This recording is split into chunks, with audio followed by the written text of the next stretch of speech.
안녕하세요. 뉴스반장입니다. 국힘당 원내대표의 추악한 민낯이 속속 드러나고 있습니다. 집권여당의 당대표가 지난 12.3 계엄령 선포가 벌어졌던 당일 저녁 비공개 용산 대통령실 만찬에 참석했던 정황이 나왔는데요.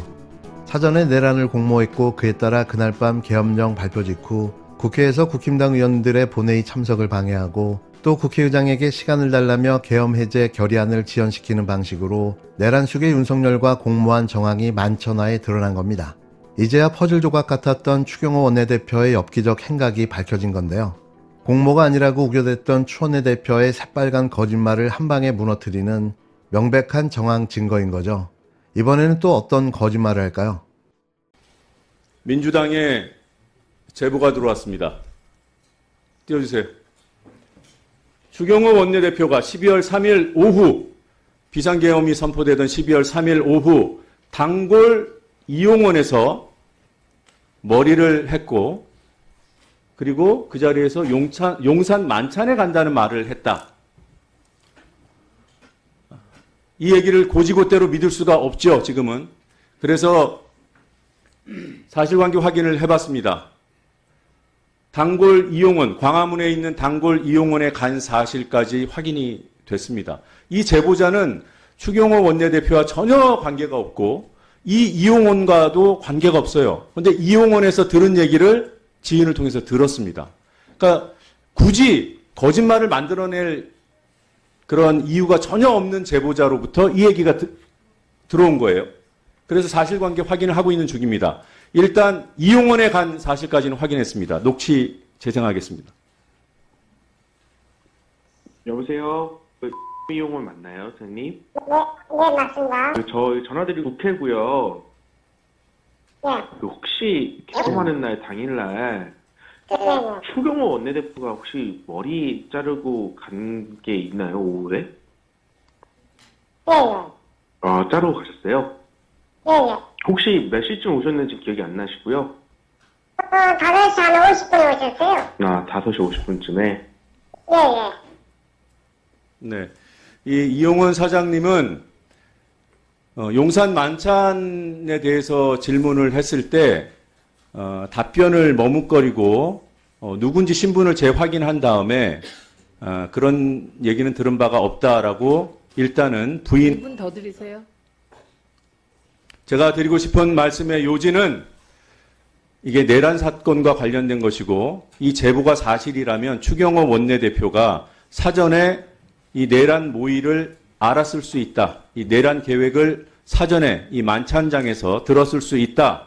이 만찬이 만약에 있었으면 계엄을 선포하기 직전에 핵심 관계자들의 모임이었을 가능성이 크다고 보고 이 수사를 지금 담당하고 있는 경찰 국수본에 신속하고 강력한 수사를 촉구합니다. 사실관계 확인 어렵지 않습니다. 이미 중간 행선지가 확인됐습니다. 12월 3일 오후 5시 50분 광화문 소재 모 이용원에 추경호 원내대표가 방문했습니다. 거기서부터 동선을 교통 CCTV 등을 통해서 확인하면 행적을 확인할 수 있습니다. 시비가 반드시 조속히 가려져야 한다고 봅니다.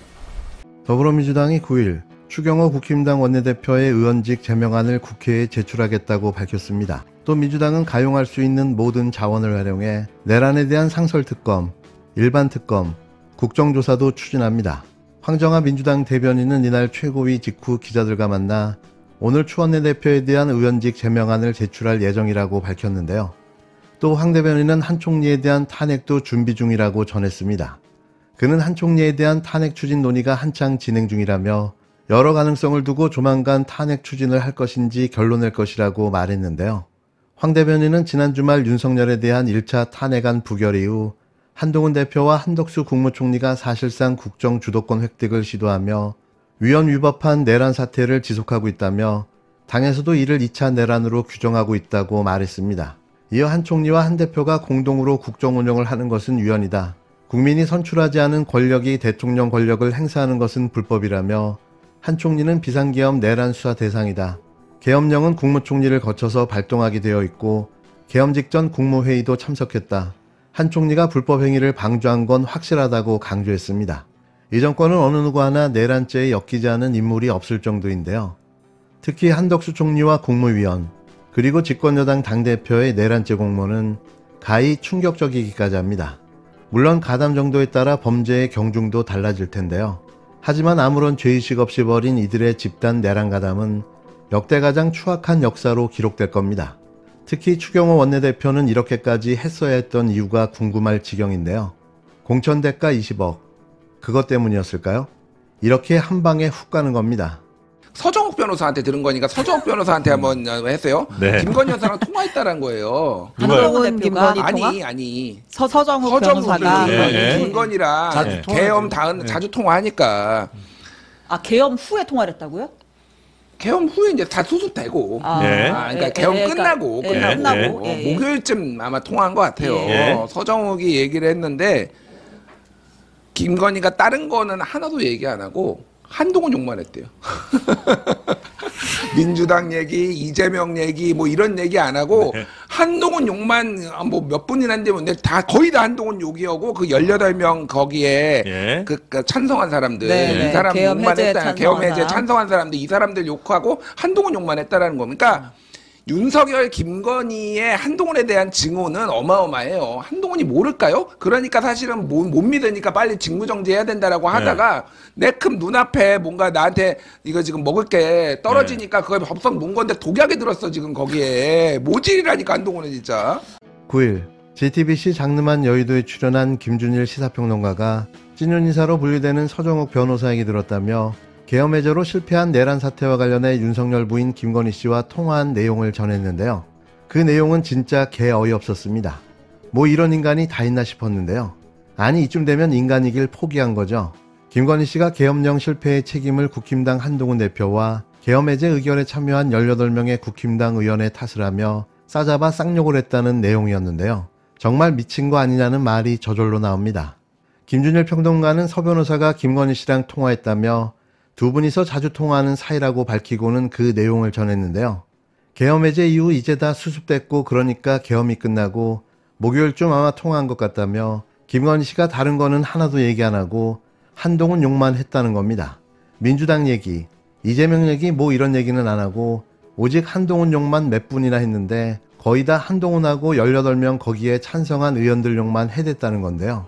계엄 해제에 찬성한 사람들, 이 사람들 욕하고 한동훈 욕만 했다는 겁니다. 그러면서 윤석열 김건희가 한동훈에 대한 증오가 어마어마한데 왜 한동훈은 모를까라며 그래서 빨리 직무정지를 해야 한다고 하다가 자기 눈앞에 뭔가 지금 먹을 게 떨어지니까 그것 없성 문 건데 독약이 들었다며 한동훈은 모질이라고 조소했습니다. 계엄령 선포라는 엄청난 내란죄를 저지르고도 무엇이 잘못된 줄도 모르고 계엄 해제 의결로 내란이 실패됐다며 또 남의 탓을 해대고 있었던 건데요. 정말 분노가 치밀어 오릅니다.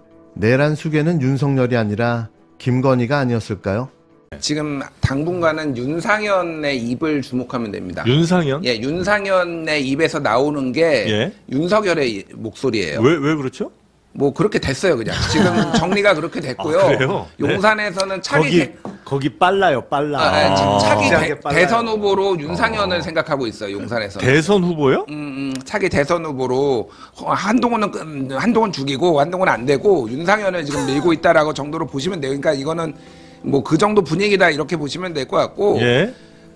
왜 추경호를 계속 안 치느냐. 네. 사실은 추경호는 본인의 정치 생명뿐만이 아니라 진짜 생명도 목숨이 달려있기 때문에 그렇죠. 네. 예, 목숨 걸고 할 수밖에 없는 거예요 지금. 목숨 걸고 윤석열과 이 사람들의 옹호를 해가지고 갈 수 있는 거를 그러니까 이 친윤들도 아는 거예요.